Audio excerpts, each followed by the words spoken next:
Nshuti namwe vani mwese dorano kuri studio umutware nongeye kubasuhuza. Nijye usingira nkaho bikorwa Freeman turi kuganira muri uyu mwanya. Nkaba ngira ngo mwese mbahe ikaze neza no kuri studio umutware kandi mbifuriza kugira amahoro y'Imana.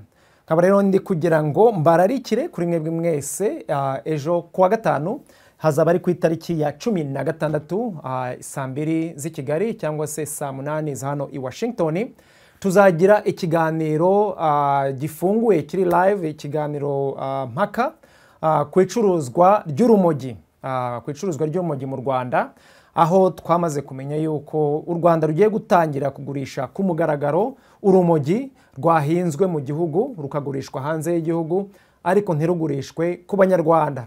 Icyo kikaba ari ikiganiro tuzagira ejo kuwa gatanu ku itariki ya 16 z'Ukwakira 2020 saa 8 za hano i Washington DC cyangwa se saa 2 za mu gitondo i Kigali mu Rwanda. Nkaba ngira ngo rero mbararikire mwese muzaze dusangire ijambo tuganire ukuntu tugiye nyine kuba aba drug dealer cyangwa se abantu bacuruza ibiyobyabwenge, nubwo bwose bimeze nk'ibintu biri fun ariko ibintu birimo implication cyangwa se ikintu nakwita ko hari ingaruka zijyana nabyo.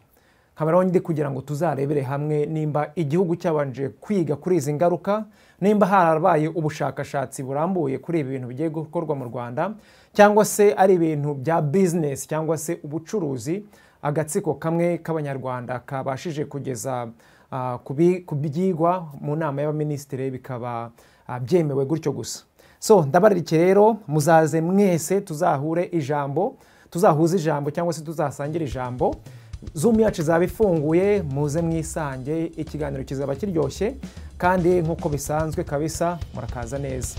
Akaba ari jyewe singira nkabo bikorwa Freeman hano kuri studio umutware na hejo.